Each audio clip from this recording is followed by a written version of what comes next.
What's going on, everybody? It is your boy Chris, man. We are here at the Work Hard, Play Harder podcast. It is Wednesday, June 26th.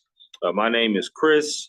Um, Chris Drummond, I should say. I'm a freelance sports reporter based out of Minnesota here, also a casino host and proprietor of this podcast where I bring individuals on to talk about their why into their profession and get to know them outside of their occupation.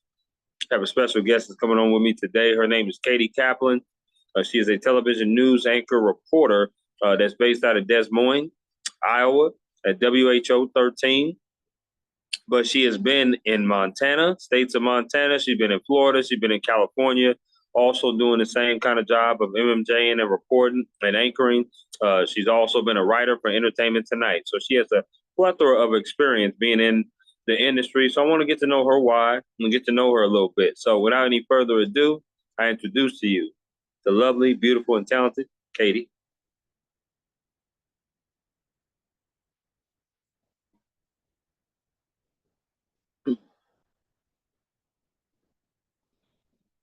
Katie, what's going on? How we doing?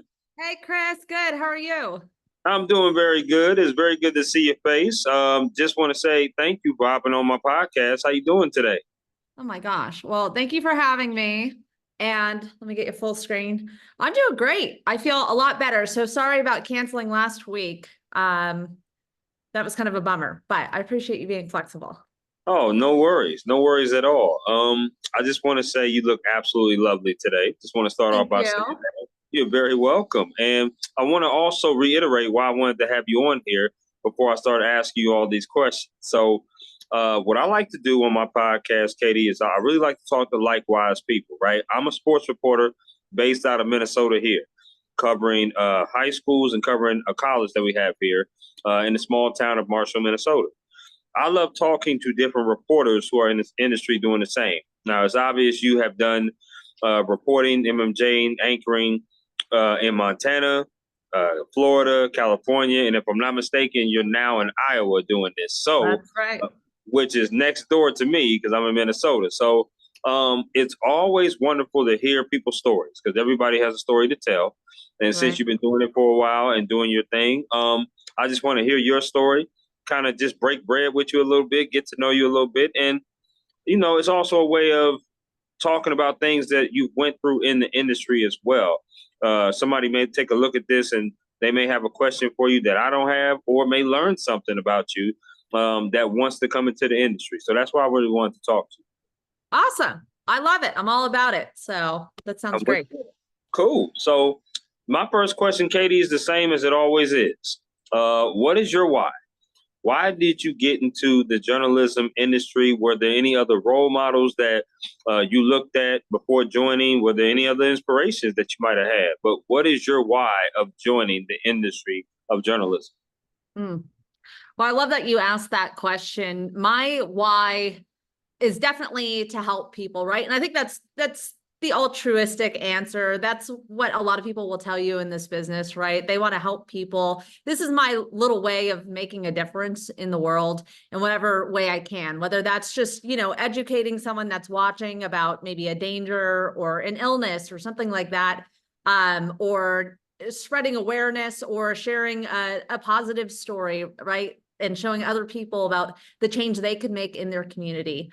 Um, I have always wanted to be a reporter ever since I was a little girl. There are like probably 4 or 5 different home videos of me pretending to be a reporter as a youngster. I grew up in Southern California, so we had a lot of wildfires. So I know of at least 2 occasions where my dad was out there with the camcorder and I was pretending to report from, the front lines of the fire. My mom was always is still my hero, but growing up, she was always somebody that I really looked up to. And she had been runner-up for Miss Detroit, and she had gone on to do um, sports, actually radio hits back. She was from Detroit, Michigan, so also Midwest roots. And then when she moved to Southern California for the local cable company, she was an anchor on like a little cable news show. And so I just thought that was, amazing and awesome and so exciting. And there she was on TV. And so I always wanted to do that. Um, growing up in Southern California, I initially thought I wanted to get into entertainment news, like a red carpet host or something like Ooh, that. I can see that. Yeah, well, and then I interned, that's the word I'm looking for, at Entertainment Tonight. Yep. And I hated it. It was I mean it was I got to go to a couple events by chance, which was fun, but Sure. it wasn't real impactful news, right? There's relationships that those organizations have with agents in the business, so they have to do like positive stories on celebrities and things like that. It's just not a genuine news product. Of course, it's not the nature of the beast. So after learning that, I just realized that I had a heart for hard news. And then throughout my career became more of, I love breaking news, right? Not just the adrenaline rush, but the investigative part of it. What's happening? How is this all unfolding? Why is this happening? Who's impacted by it? What's their story? And Absolutely. yeah. And then I got into crime reporting, and that's really been kind of my focus for the last few years. I love that. I do. I too grew up in Southern California as well. Nice. So San Diego was my city. Okay. I saw that you were wearing a hat in one of your previous episodes, so that makes sense now. Padres Yeah, hat. yeah. I grew up. My dad was in the Navy, so he relocated us. I was actually born in the Midwest. My Okay. mother and father are from Chicago, so they were born and raised. That's where I was born, and then my dad relocated to San Diego, and that's where I grew up. So I went to Awesome. elementary, middle, and high school out there. What was your city? Where were you born? Yeah, so I was born in Redondo Beach, and then my parents moved to Orange County, which was like unknown, back then in the late 80s. And I was born and raised there. Absolutely. I'm very familiar with that. No doubt. No doubt. Not So sure. you went to college, if I'm not mistaken, at Cal State. I might be Yeah. off there. No, Cal State Fullerton. Cal State Fullerton, you went there. So tell me, were there any other schools that could have persuaded you from going to Cal State Fullerton? For me, we just didn't have the money. It was right after the recession, and I ended up having to work two jobs just to pay for books and tuition out of my own pocket. I wasn't able to get student loans because I was still dependent on my parents, and they weren't able to qualify at the time for various reasons. So my options were limited. I chose Cal State Fullerton because I commuted. And so I was able to rent a room from a family member, and then I could commute to school and still work, the two jobs, whatever it was at the time, Sure. by going there. And I'm glad I did. I mean, I would have loved to have gone to Mizzou or, ASU or maybe even USC or UCLA, but it just wasn't really in the cards for me financially. And they ended up having a really good program. That's how I got my first job. They always say it's all about who you know. And so, Absolutely. yeah, I ended up in Montana just kind of from somebody I had met at Cal State Fullerton. So it was a great experience and a program I would definitely recommend to other people. Absolutely. So I know exactly what you're talking about. I wanted to go to Syracuse University. My dad lives in upstate New York. My mom lives in Georgia now. I wanted to go to my dad's lived in New York now for 20 years, upstate New York for like 20 plus years. I wanted to go to Syracuse because that was like the school of all schools. At that particular time, I Sure. think Carmelo Anthony had just won the national championship with Syracuse. I'm huge into basketball and sports. Now, I'm an '05. I graduated high school in '05. So for me, I was like, Syracuse was big time. Yeah. But money wise, it was like, oh, that's, they're a private school, couldn't really afford it. So I ended up going to a state school. I actually had a crazy type of journey myself. I had to wait some years to be a traditional student, a non-traditional student. And that's when I was able to go and apply and then go to my alma mater now, which is Kennesaw State University in Georgia. So that's where I ultimately went. Which everybody's journey is crazy and different, right? So it's amazing to hear that journey of yours saying Cal State Fullerton, you had to go there because of, financial purposes. You had to commute and just things worked in the cards for you. Right. The next question I have is favorites. I have favorite questions here, Katie. I want to Okay. ask you, and you just tell me what the 411 is based upon these questions. Are you with me? I'm with you. All right, here we go. Favorite meal you like to cook? Ooh, favorite meal that I like to cook. Pizza and pizza, whether I'm cooking it or not, which All right. isn't that exciting, I guess. But yeah, we make a lot of pastas. I like to bake more than probably I like to cook. Okay. Favorite topping on the pizza? I pepperoni pineapple, time and time again, which is Oh, so very controversial. you are a person that likes pineapple on the pizza. Oh, 100%. Okay. All right. I'm with you on that. I'm with you on that. Okay. Favorite concert you've ever attended? Oh my gosh. I went to a Pink concert in Las Vegas. Yeah, she's pretty good. She's amazing. And I've gone to another one since, and it was just as amazing. But when she's up on the trapeze, I mean, in Vegas, she landed literally at the end of the aisle we were on. We had no idea that was going to happen. This like pole came out of the ground and she landed on it on one foot on the trapeze. And then I was in a indoor at the Honda Center in Orange County, and she was flying around. We were up in the second level, and she was like within a few feet, it felt like, of us. She's just unreal. And her vocals are so underrated. Absolutely. No question about it. I'm actually going to try to go see her in October. She's coming October here. So I'm going to Do try to it. go see her again. No question. Favorite place you've ever traveled to? Ooh. I would say Monaco, in the Ooh, Mediterranean. okay. Now, was that a family trip, honeymoon? Was that a girls' trip? What was that? That was a family trip. I went with my mom and a few other girlfriends. And so we went on a cruise in the Mediterranean. So Okay. yeah. Okay. I'm actually going on my first cruise. My dad actually planned it out. So it's a family trip. Going to be going on in October. So Right. yeah, I'm hoping to have some fun for sure. Hope I don't get seasick or nothing like that. But it's my first ever cruise I'm ever going on, so I am excited. Pretty excited about Where are you going?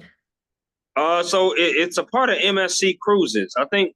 I know it's Cozumel. I think. Uh, don't get me lying to you, Katie. I know Cozumel is one of the places though. We're porting in Miami. That's where our port is. So we're taking Awesome. off to Miami, and then we're going to some of the islands out there. So, to be honest with you, I don't know where to go. When he said cruise, I was like, hell yeah, I'm in, because I've Sign never me been. up.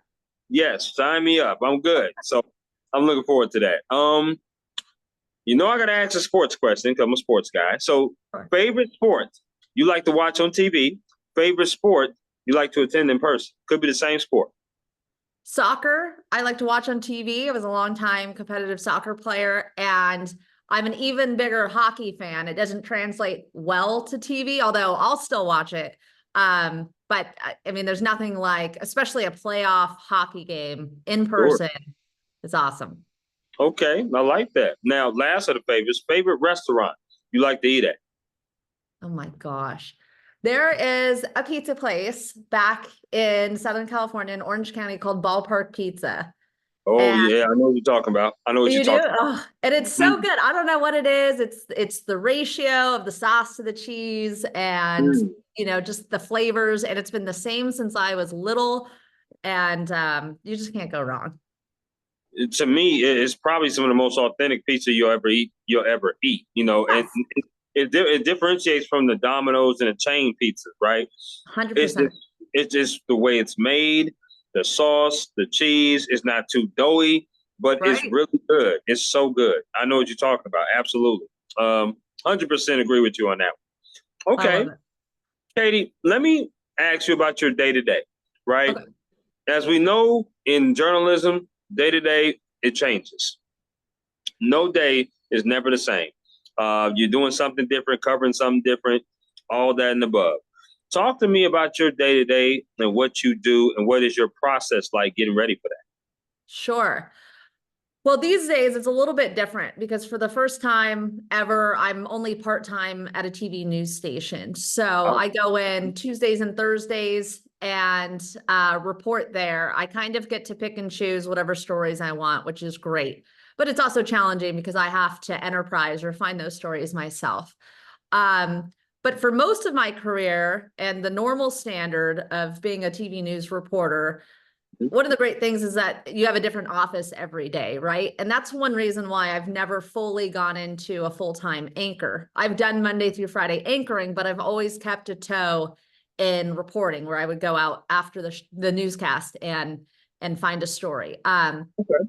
So preparation, you kind of have to prepare to be unprepared, right? You never know what your assignment's going to be, what the breaking news is going to be. You just want to make sure that you're dressed and ready to go, camera Right. ready, which is really like one of the biggest bummers, I think, for especially being a girl, because it just takes, a while.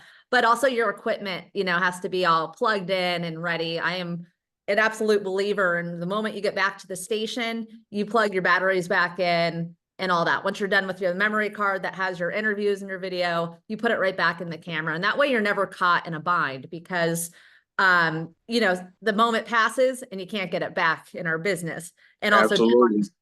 don't wait for anybody. So that's another challenge. You don't have time to be making mistakes, and you learn that as you go. So you get up in the morning. I usually listen to the news. I have either my Alexa's going, or I'll have it on my phone, just so I can get kind of the national and international headlines of what's happening. If I can, I'll catch one of our local newscasts, time permitting. That doesn't happen all the time.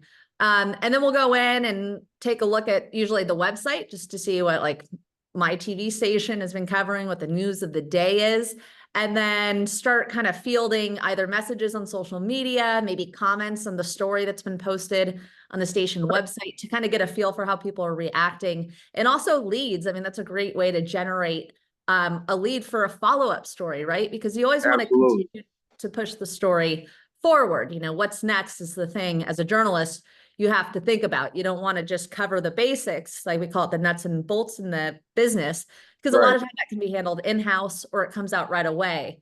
But you always want to be thinking, how can I advance this story? So I love that. I love that.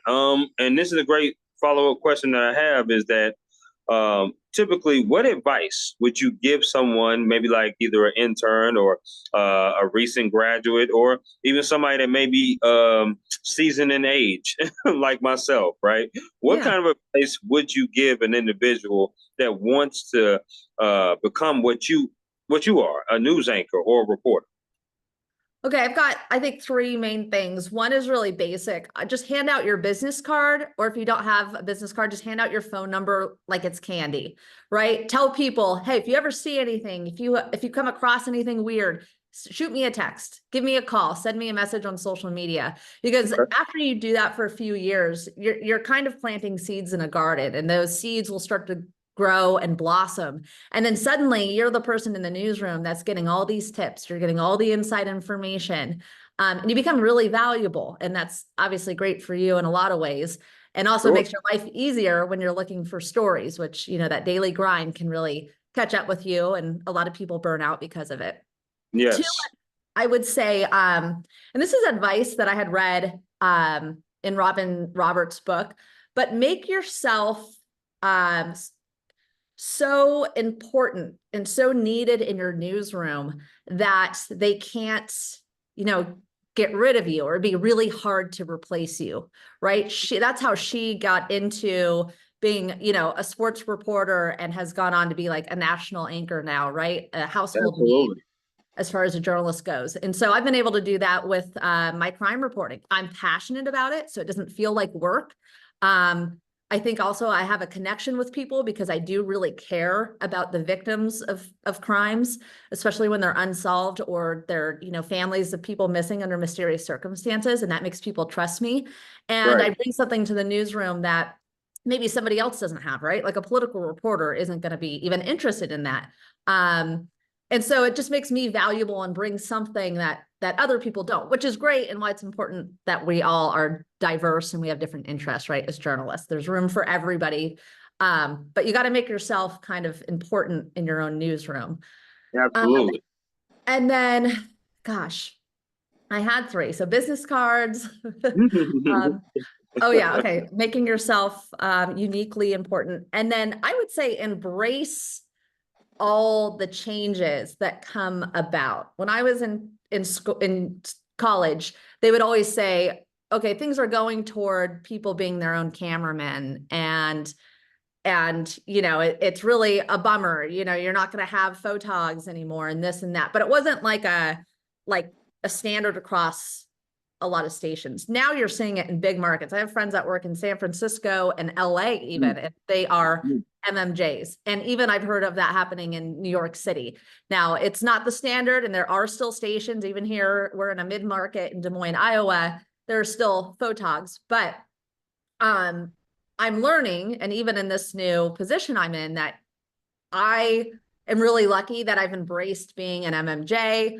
I enjoy shooting, and I enjoy presenting my stories like they're artwork, fancy shots, artistic shots. I will even have photographs printed, and I will, take them into a room and dim the lights and put other lights on to make them kind of almost like cinematic. Right.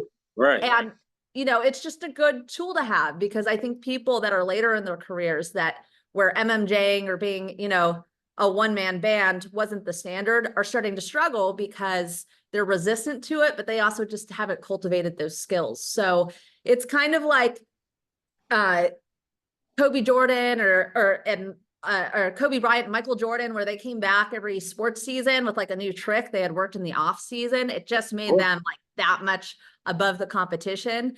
And so, if you're a journalist starting out, just embrace it and do all the things, all the annoying changes or whatever kind of comes your way, do it. And that goes for also positions in the newsroom. I've been a producer, I've been a photographer for people. I anchor, mornings and nights and weekends, and I've done it all. And so I can go to my next job and say, hey, I put me in, coach. Like, I'm a utility player.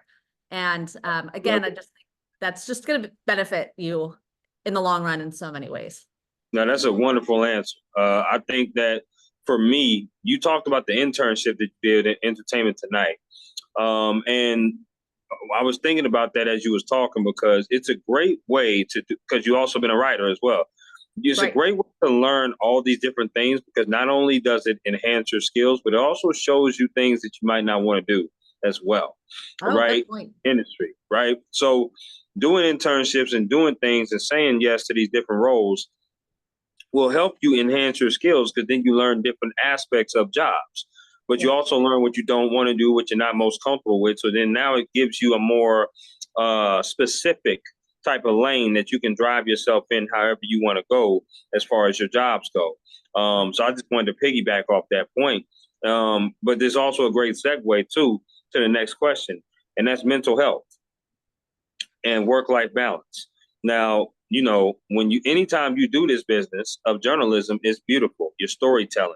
You're doing something that's passionate. You're a pillar in the community. You're giving 411 about things that the community wants to know. It's always great when you pump your gas or go to a grocery store and people say, I watched your story. I watched what you did. Thank you so much. And people recognize you. But Katie is also a B-side.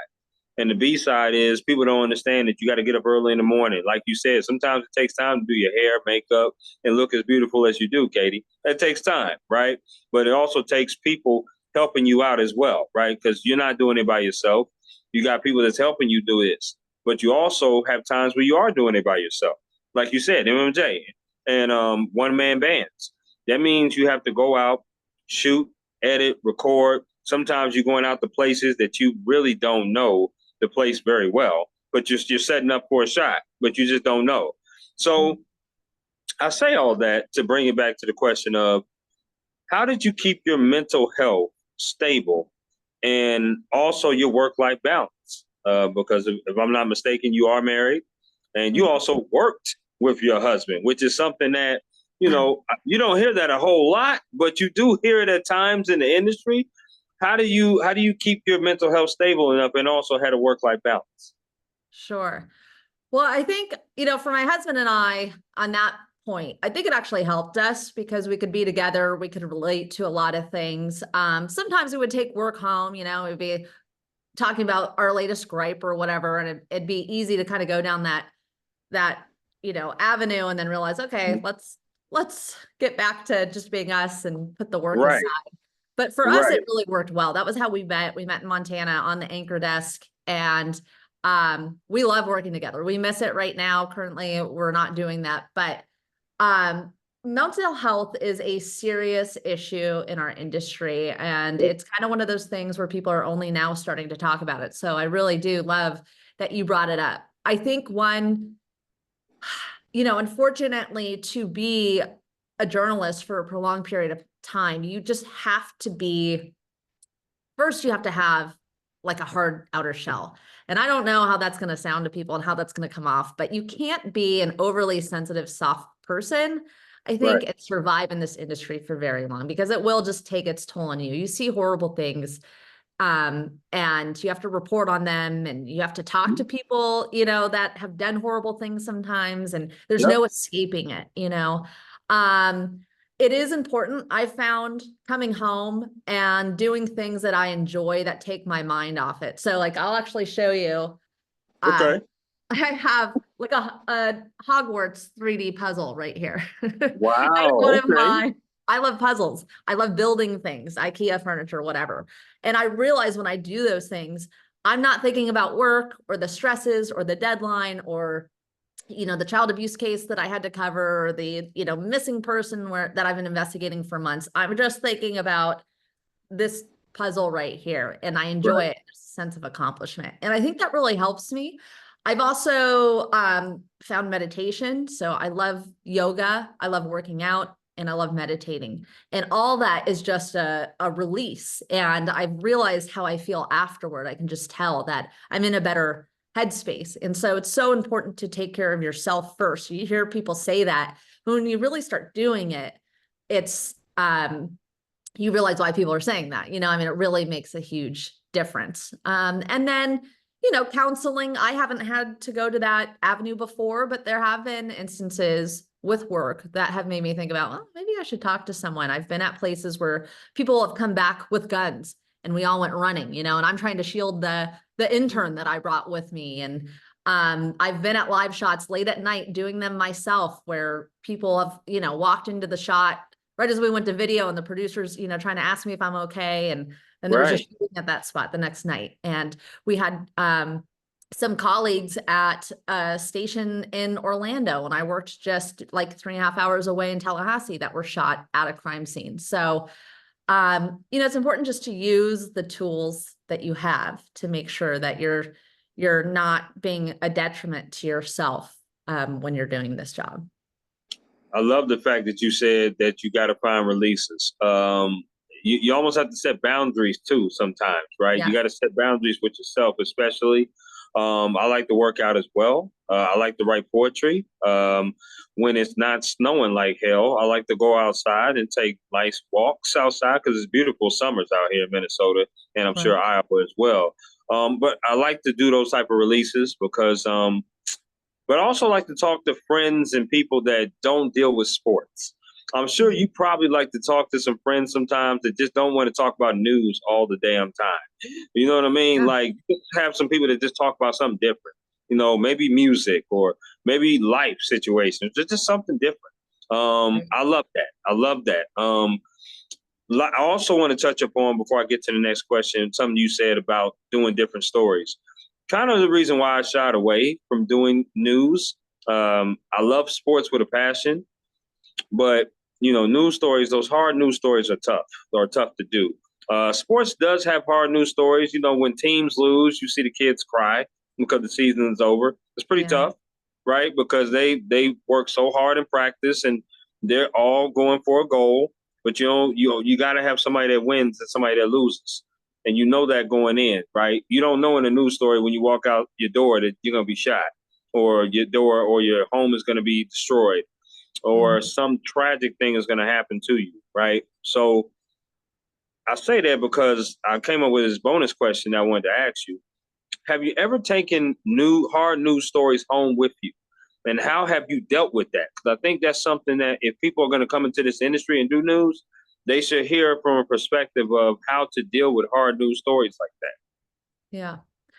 Well, that is a great question. And I definitely have. I mean, I think you'd be a robot if you worked in the industry for, a decade or more and you haven't at some point taken something home with you.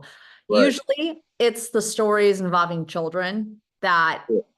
and those are really the only ones that will repeat in my mind where, I'm like, oh, maybe I should talk to someone about this because those are just obviously horrific.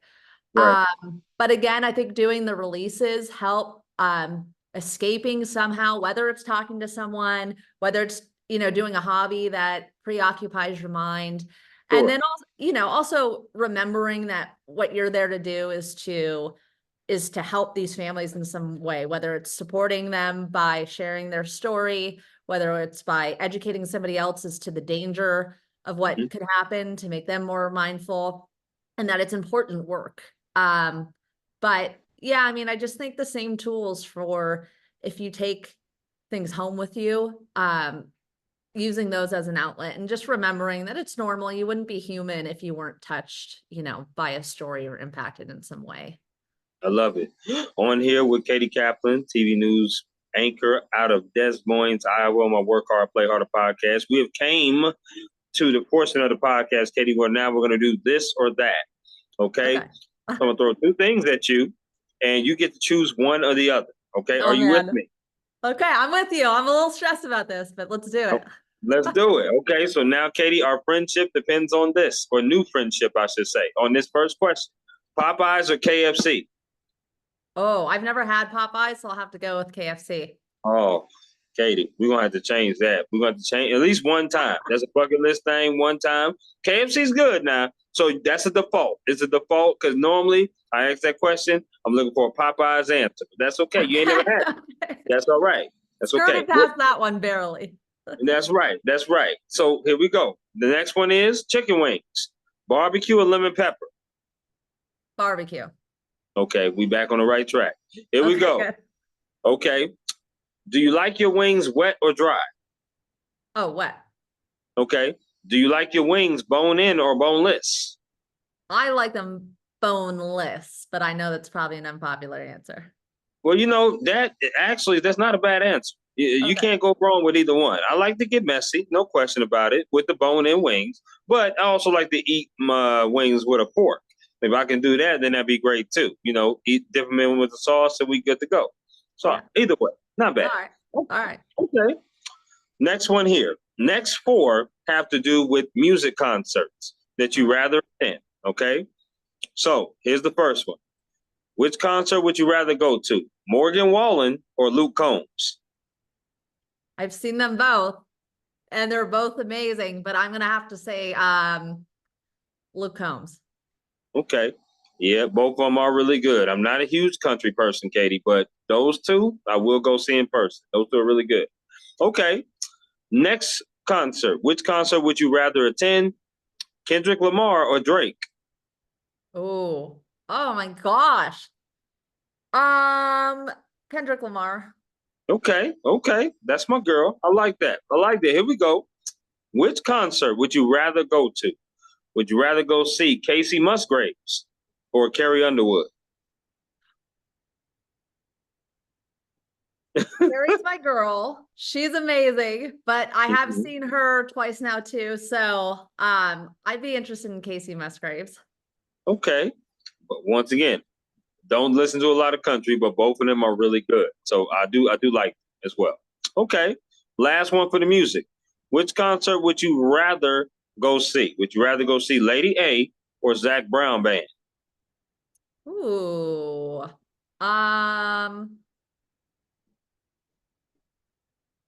Probably I've seen Zach Brown, so probably Lady A.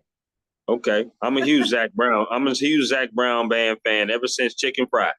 So literally that was just playing in my mind. They were so good live too. No question. Okay. Basketball or football? Football. Okay.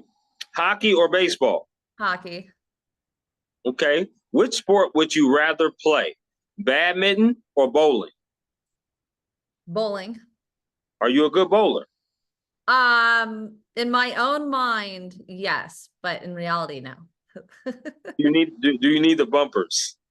No, I don't like the bumpers because I feel like that's cheating. Okay.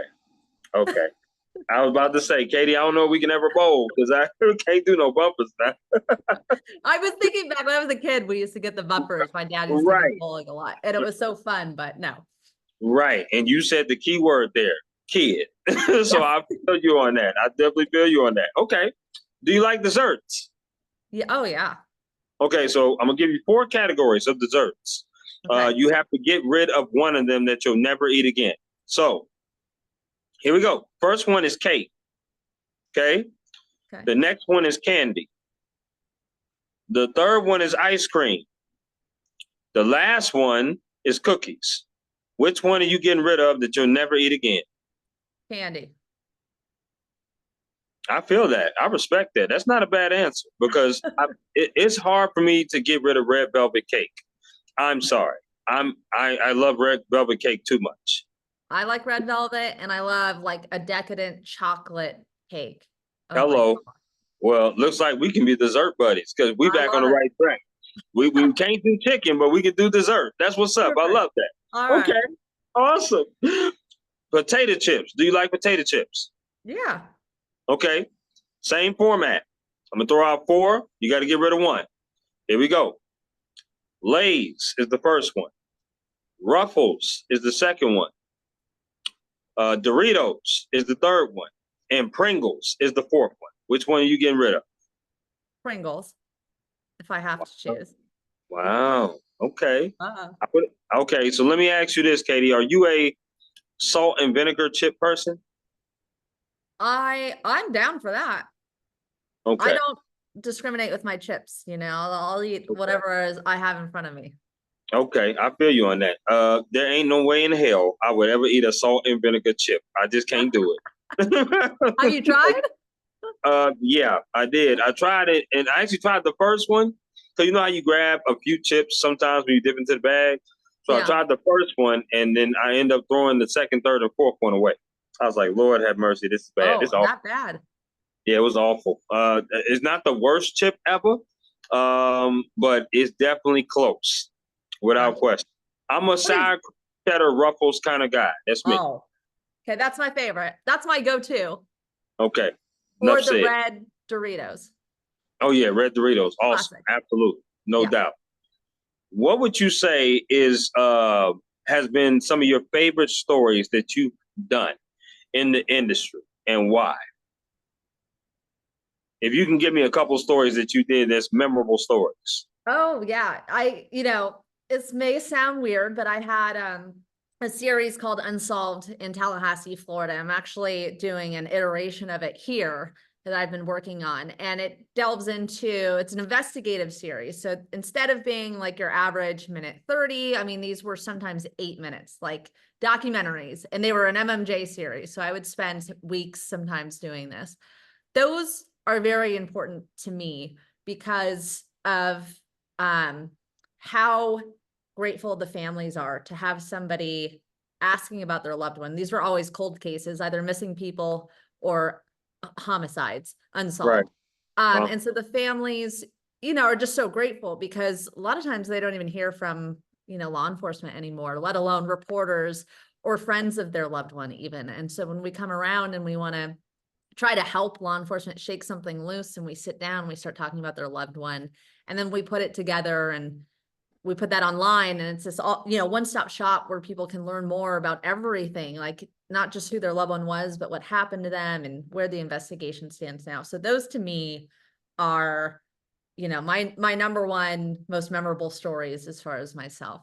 And then there's been other ones. A Night to Shine is an incredible event. I don't know if you've ever attended one, but it's a prom for people with special needs, and they happen all over the US. And they actually partner with the Tim Tebow Foundation. Okay. And Okay. he's really passionate about it. And in Tallahassee, I was covering the evening. I was just about to leave, and somebody stopped me that worked there and was like, Tim Tebow is on his way here. And so I got to interview him, and I have goosebumps because it's just such an incredible night. He's really an incredible human being. And so that was a really, for me, memorable story. That was a lot of fun. And then There was a story I did about a baby who had a congenital heart defect in Tallahassee, and I did a series of stories supporting the family. They had had this child, it was their third baby. They had no idea it had anything wrong with it when she was born until she was about Wow. 2 months old.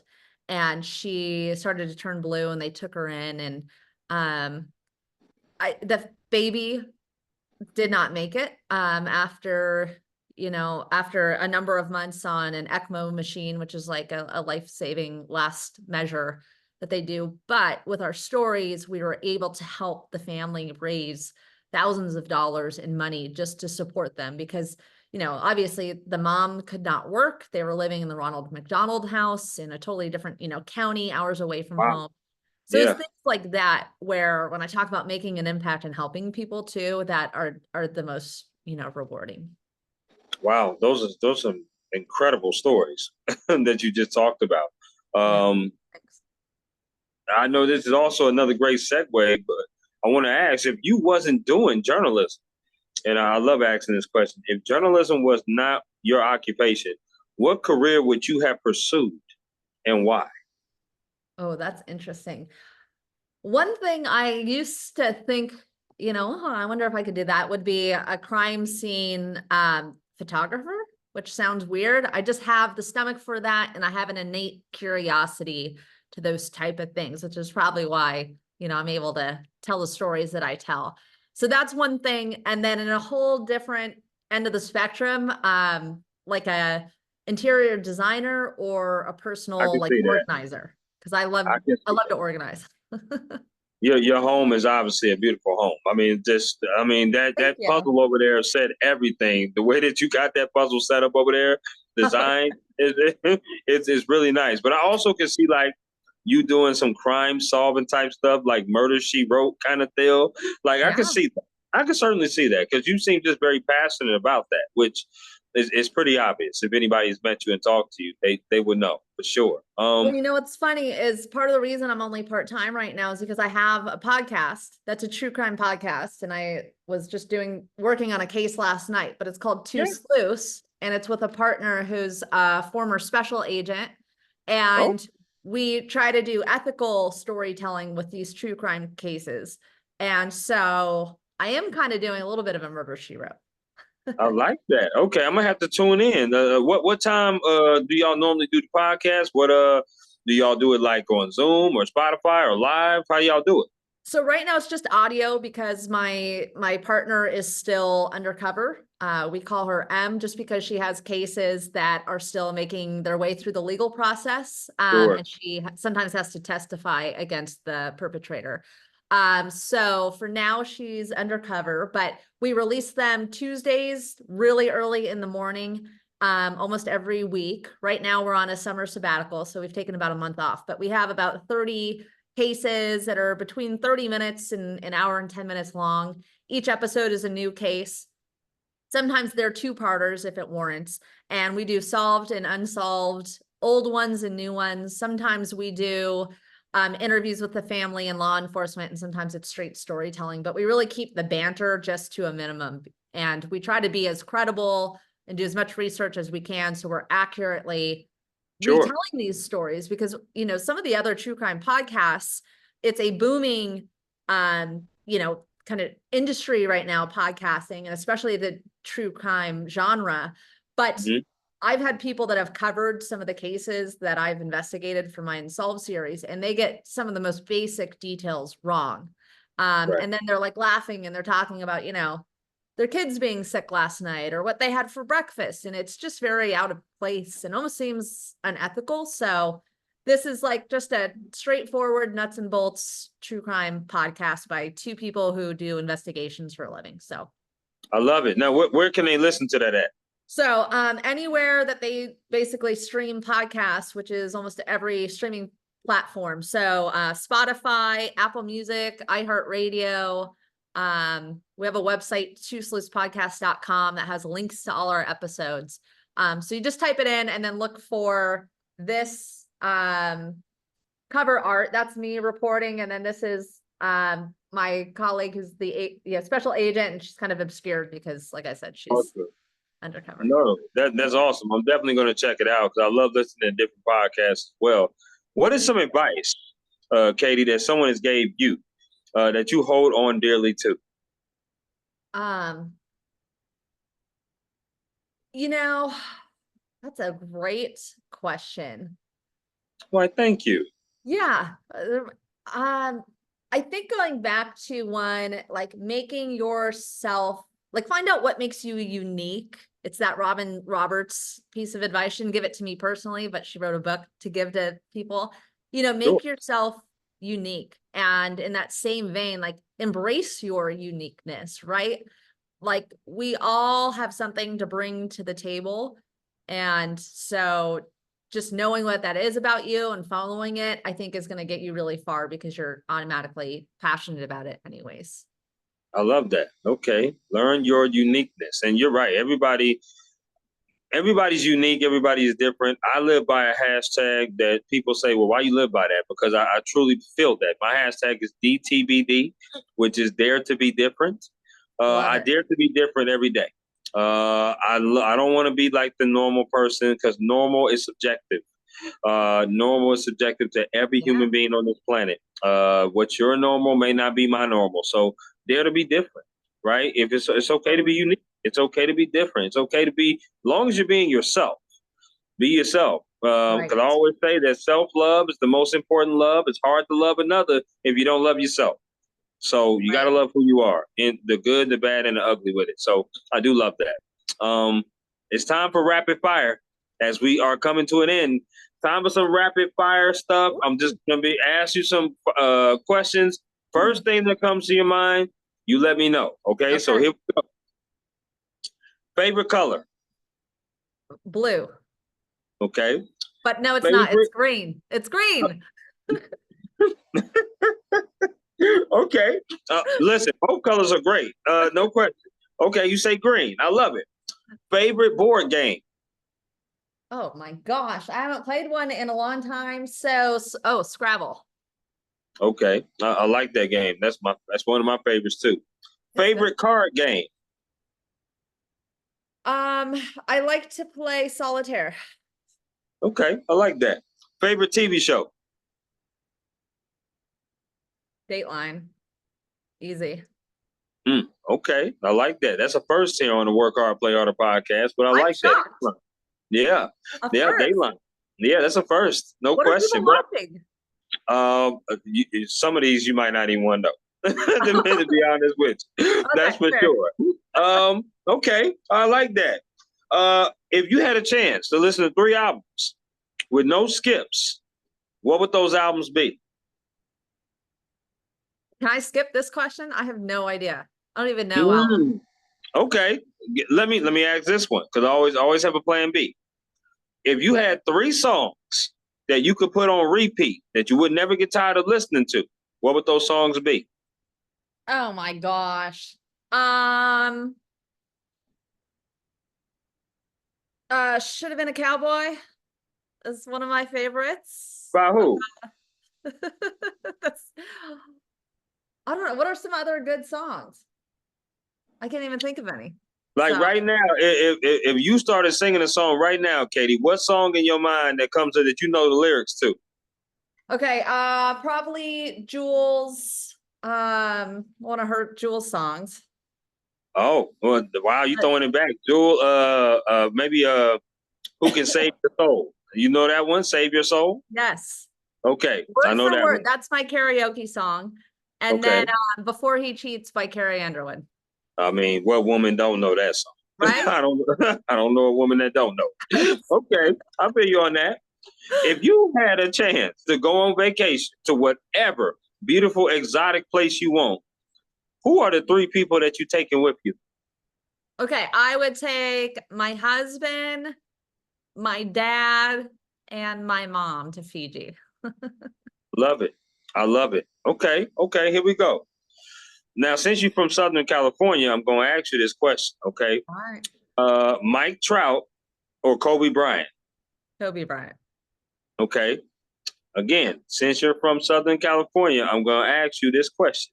Are we rooting for the Dodgers or the Angels? The Dodgers. Katie. Come on, Katie. Well, I Come mean, on. could you have said the Padres? I would have gone with the Padres out of Okay. All right. You back in all good of them. graces. You back in good graces. All right. You The good. Angels just were so lame growing up. Well, listen, I feel you on that. I just cannot root for the Dodgers. I can't root. Now, here's another one, though. Here's another one. Okay. Raiders or Chargers? Chargers. Okay. I got you on that. So we got two more of the rapid fire questions. Which one do you rather do more? Would you rather be a reporter in the field or behind a desk anchoring? 50-50. Which one is 51-49? Oh my God, reporter. Ooh, okay. I like that. When you're anchoring, people don't realize you're stuck in a cave, and it can be mundane. I mean, it has its moments, and it's nice. You always can look good and smell good because you're in air conditioning and all that. But I think to be a good anchor, you have to be a good reporter. So absolutely, you're absolutely right. And this is a fitting in question of rapid fire. Name me 4 events that you would like to cover. And I'll give you an example for me. Me being in sports, I would love to cover the Olympics. I would love to cover the Super Bowl. I would love to cover an NCAA championship football game. And I would also love to cover an NBA finals. Which one would you like to cover as a news reporter? Oh my gosh. Well, I'm not gonna lie. I mean, the Olympics, 100%. That would be amazing. Sure. I would throw in a royal wedding in there, which I know is not my genre, but that always just looks That's like, okay. Quite an experience. I would say a Stanley Cup Game 7. And, Ooh. if I was just picking back, I mean, the Super Bowl, how could you go wrong? I mean, just cannot. There's no question about it. Those are great events. I would say an honorable mention for me would probably be the World Series, because I'm a huge baseball person. But the Olympics is number one. Obviously, the Olympics is coming here to the U.S. in 2028, so that is definitely something that I'm striving for. No question about it. Hopefully, I'll see you there. Yeah, we'll put it out into the universe, right? That's what we're doing right now. No question about it. Is there anything that you would like to add before we conclude about yourself or anything you got coming up? Yes. Well, I'm going to honorable mention that it's not an event per se, but my dream would be to be like a Dateline host or, correspondent and to fly around and do that for a living and shine a light on, different crimes and I love things. that. So I'm going to put that out in the universe too. You should. And no, I guess if people are interested in true crime, they can look at my Unsolved series and really go in depth. They're like mini Datelines, but again, especially if they're journalists, they might be interested from an MMJ perspective, just what's possible if you work for a company that allows you to pitch ideas and then actually pursue them. So that was Unsolved by Katie Kaplan. And then just check out the Two Sleuths podcast and stay tuned for more Unsolveds from Des Moines, Iowa, WHO 13. Absolutely. And then, when I'm in Iowa, Katie, we're going to have to go to a coffee shop or something. We're going to have to get something together. It would be nice. Well, yeah, dessert. Absolutely. Yeah. That would be nice. I'm sure you know some good bakeries out there in Des Moines. Oh, yeah. And pizza places. So, if you're up to it. True, too. That's true, too. Because I do love pepperoni pizza for sure. I do love that. Okay. We'll do I don't know about the pie. Half pepperoni pineapple. Okay. That sounds lovely. Absolutely lovely. It's been an absolute pleasure, Katie, talking to you, learning your story, learning some of your advice, asking some fun questions. I wish you nothing but the absolute best. I will tune into that podcast, and you have a wonderful Wednesday. Thank you so much. You too. It's been great talking to you, and stay in touch. All right. I certainly will, Katie. You take care. You too. Bye now. Bye-bye.